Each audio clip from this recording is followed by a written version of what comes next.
So since publishing my first video about Joe Felz, there has been thousands of people who have contacted me with accusations, first-hand accounts of what he was really like and doing behind the scenes. More scamming, just like he scammed me. Possible human trafficking. All kinds of crazy shit. Beyond your wildest imagination. It wasn't impossible for me to imagine that this was a possibility. With how shady these people were and the way in which they were operating.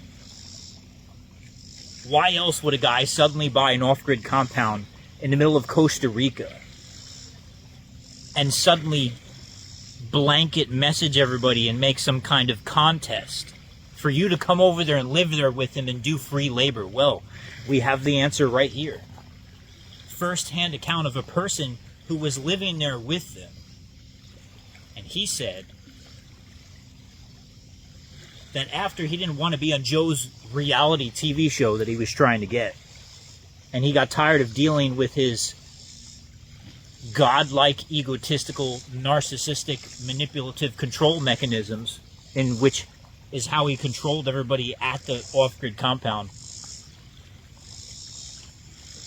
he started getting upset at him. Not only that, but he was also upset over the fact that he declined Joe's invitation to sleep with him and his girlfriend and make a film out of it. Weird as fuck.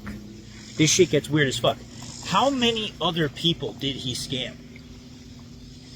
We got the battery company, we got me, we got this guy here who's claiming that he used his music for months and years and got millions of views and never compensated him like he promised. How many other people are sitting in the dark in which Joe attempted to coax them with his ringleader girlfriend, Alex Felz, which is not her real name, also probably a 10-time felon just like Joe is. I tell you what, a lot of people didn't trust his girlfriend. I wouldn't trust it either. The whole fucking thing was weird. The same girlfriend who fed me dinner and then joked about burning people on a fire and fucking eating them. That's fucking weird, man. Okay? Like I said, when I was over there and Joe realized that he wasn't gonna fucking order me around and he wasn't able to manipulate me like the rest of these fucking fools that he was easily able to manipulate, he started threatening me in text messages, challenging me to fights, in which I said, okay, sure. When I meet you, we'll scrap it out. Unfortunately, he fucking died, right? But I could imagine that most people that seen through his shit, there was a layer of him and his little girlfriend that's actually married to another man on paper, by the way, with her own kids. It gets even fucking weirder. Okay? This guy said that they were tripping out on Molly at their off-grid compound 24/7. Having drug-fueled sexcapades. How many times are we going to see a repeat of this shit, man? Okay, some redneck comes out of nowhere, builds an off-grid compound, says he's saving the world. He invites you over. And you think that there isn't going to be drug-fueled sexcapades? And people getting pressured into that shit, and him surrounding with a bunch of people that he can manipulate, and then threatening people that he can't. Like, this is the classic trope. How many times has some motherfucker played this card? And you guys are going to keep falling for this shit. A lot of people say that they don't trust this chick. They say it's in the eyes. Look at her eyes. It's just really weird. The guy hung himself. And then this lady is like not upset in the lightest sense at all. Just like pretending she is on social media and then deleting her posts. That's fucking weird. I know that if I was in love with somebody for 4 years and traveling the planet, I would be devastated if they suddenly hung themselves. Nothing adds up. It's all weird. Weird as fuck. Okay? Personally, what I think is that this guy scammed and fucked with so many people and stole so much money from people that individuals started threatening him, and it got to him and he hung himself.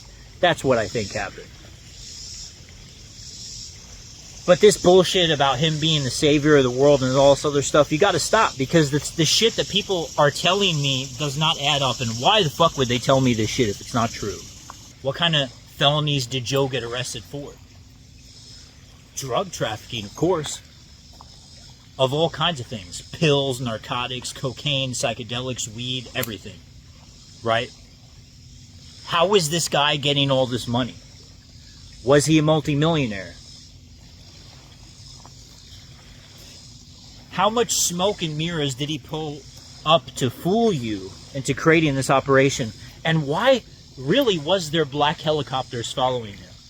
Was he under federal investigation? And really, was he under federal investigation for teaching you how to put solar panels together and make a couple of batteries fill up with solar energy? Come on, how fucking stupid are you? The feds don't give a fuck that there's some redneck in the woods teaching people how to live off of solar energy. They don't care that there's some kid teaching people how to make gasoline out of plastic. By the way, which is also kind of strange, I mean, it seems like he's following the same business model as Joe. Makes everybody feel real good, talks a lot of shit, says everything's going to be hunky-dory, very special, takes hundreds of thousands of dollars, produces a little bottle of gasoline and dances around with it and says he's changing the world. All these people, they scam the same fucking way, right, man? And you guys fall for this shit every fucking time. So now's the time for the rest of the people to come out who are still hiding, because all these people who are coming out to me, they're like, I don't want attention. Joe Felz this, Joe Felz that, Joe Felz this. Dozens and dozens and dozens of people. What was this fucking guy really up to? Why is the news hailing him a hero? When he was busy trying to coax people to come to his off-grid property in Costa Rica so he could have group sex with them and his girlfriend. Fucking weird shit, man. He really needs to be looked into. People are fooled too fucking easy. Way too fucking easy.